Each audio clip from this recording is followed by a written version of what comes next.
شروع اللہ کے نام سے جو بڑا مہربان نہایت رحم والا ہے۔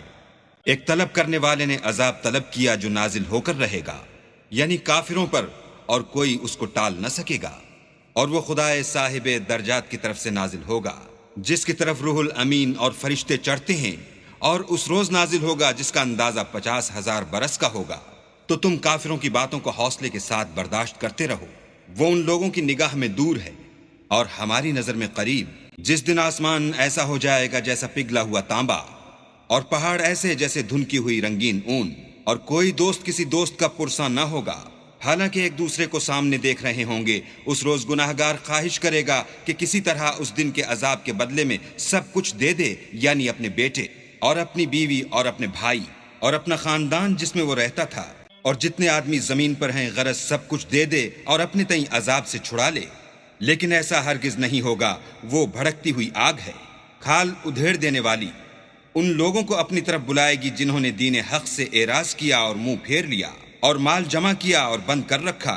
کچھ شک نہیں کہ انسان کم حوصلہ پیدا ہوا ہے، جب اسے تکلیف پہنچتی ہے تو گھبرا اٹھتا ہے، اور جب آسائش حاصل ہوتی ہے تو بخیل بن جاتا ہے۔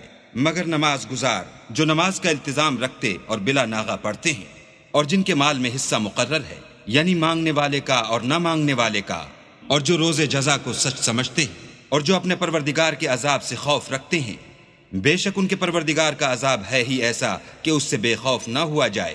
اور جو اپنی شرمگاہوں کی حفاظت کرتے ہیں، مگر اپنی بیویوں یا لونڈیوں سے کہ ان کے پاس جانے پر انہیں کچھ ملامت نہیں، اور جو لوگ ان کے سوا اور کے خواستگار ہوں وہ حد سے نکل جانے والے ہیں، اور جو اپنی امانتوں اور اقراروں کا پاس کرتے ہیں، اور جو اپنی شہادتوں پر قائم رہتے ہیں، اور جو اپنی نماز کی خبر رکھتے ہیں، یہی لوگ باغہائے بہشت میں عزت و اکرام سے ہوں گے۔ تو ان کافروں کو کیا ہوا ہے کہ تمہاری طرف دوڑے چلے آتے ہیں، اور دائیں بائیں سے گروہ گروہ ہو کر جمع ہوتے جاتے ہیں؟ کیا ان میں سے ہر شخص یہ توقع رکھتا ہے کہ نعمت کے باغ میں داخل کیا جائے گا؟ ہرگز نہیں، ہم نے ان کو اس چیز سے پیدا کیا ہے جسے وہ جانتے ہیں۔ ہمیں مشرقوں اور مغربوں کے مالک کی قسم کہ ہم طاقت رکھتے ہیں، یعنی اس بات پر قادر ہیں کہ ان سے بہتر لوگ بدل لائیں، اور ہم عاجز نہیں ہیں۔ تو اے پیغمبر، ان کو باطل میں پڑے رہنے اور کھیل لینے دو، یہاں تک کہ جس دن کا ان سے وعدہ کیا جاتا ہے وہ ان کے سامنے موجود ہو۔ اس دن یہ قبروں سے نکل کر اس طرح دوڑیں گے جیسے شکاری شکار کے جال کی طرف دوڑتے ہیں۔ ان کی آنکھیں جھک رہی ہوں گی اور ذلت ان پر چھا رہی ہوگی۔ یہی وہ دن ہے جس کا ان سے وعدہ کیا جاتا تھا۔